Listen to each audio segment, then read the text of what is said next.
Welcome to day 4 of the mile 4 of this jaunt that we're doing. You know, if you keep on going far enough, you're liable to run into something interesting, right?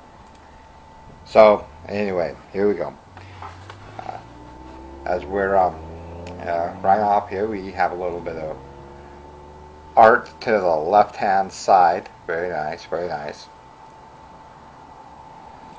And we're coming up on a restaurant here as well.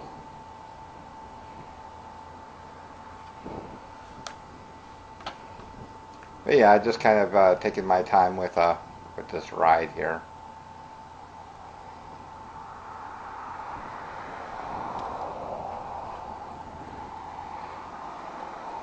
This is the day that I had mentioned that we needed to catch up a little bit on our distance, and so I knew that this was going to be kind of a longer ride when going down the trail here.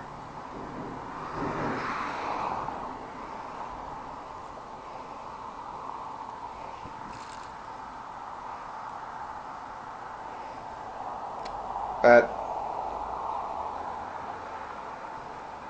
I was actually feeling pretty good for this ride, to be honest with you. And in kind of reviewing, because I'd parked down about a half mile down the road there, I reviewed the road here and what I was going to be basically up against. And I was a little bit nervous when coming down this way. I mean, it's an incline, but it's a pretty easy one because it levels off pretty quickly. But the sprinklers were going, and I thought for sure that this camera is going to get quite a bit wet. But fortunately, the sprinklers were pointed in the other direction, and they were going quite slow when I had finally got down to this area.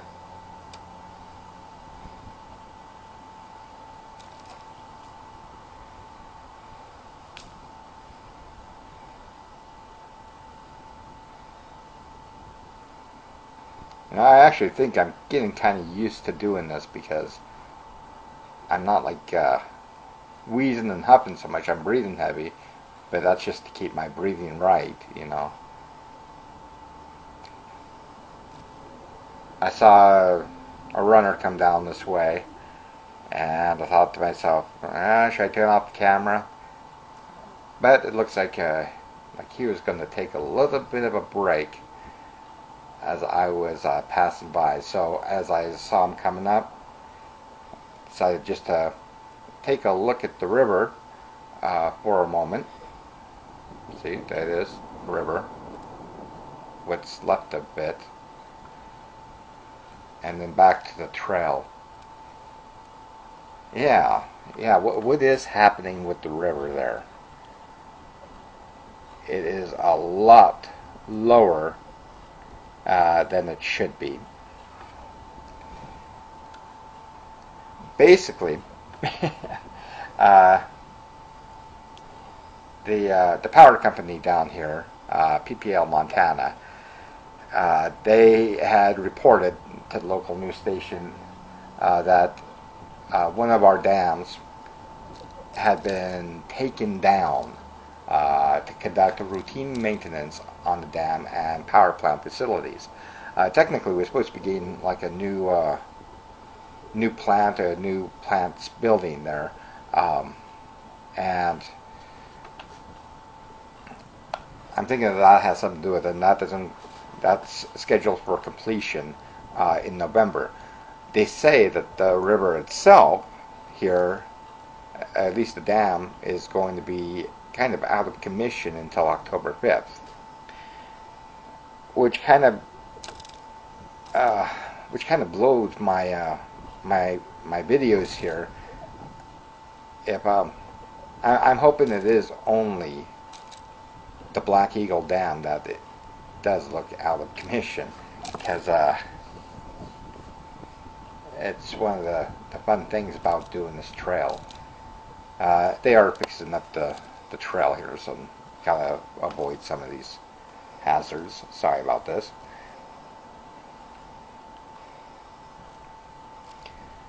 Here's why I just parked the truck. It's located next to a railroad car, and there's actually bathroom facilities right there too. You see how we got the railroad car, and we got a caboose, and it's all good. It's all good. Neat kind of seeing that stuff. I'm not quite sure if we can go inside. Maybe I should check that out sometimes. But away we go. Forward. Now look at that. Look at that. I mean, that dirt is not supposed to be there. It looks like you could actually wade across the Missouri River. It's pretty smart, I guess, that they're doing this stuff now, and they're going to have it done before winter. If it does end up being an incredible winter with lots of snowfall, then our river here can get to the point of flooding.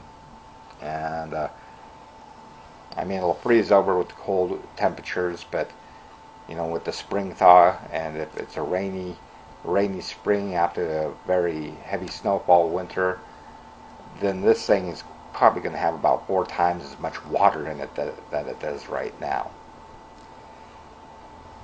But it is, as it is right now, really sad.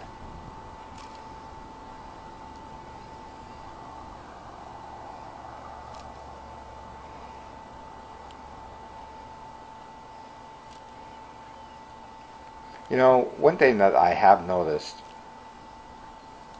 by having my camera on the Steadicam is that it has moments where it looks like it blurs, you know, like it's on manual, it's on autofocus instead of manual focus. Well, this camera doesn't have an autofocus manual focus in it. It's just a cheap little camera, isn't it? I mean, it's already got a rolling shutter in it, but there isn't so much of a jelly cam effect as it was when I didn't have the Steadicam and I walked with it, and the picture would bend and warp and everything. You don't see that, you know, as much anymore, but every once in a while it just blurs, and I don't understand why that is, and I can't help it either. I mean, there's no manual focus on this thing. So I do apologize for that. It does make it look like I haven't set, you know, I set something wrong on the camera, and it's like that has nothing to do with it. And this is Black Eagle Dam. And Black Eagle Falls. I'm just going to have you look at that for a little bit. And this is also kind of a historic monument, so we'll go ahead and get into that. In 1908, the world's largest smokestack, standing 506 feet tall, was constructed on the hill in front of you. For more than 70 years, the smokestack stood as a prominent Great Falls landmark. By the late 1970s, the stack was deemed unsafe. Braces were installed in an attempt to stabilize the historic structure, but it was still deemed a hazard.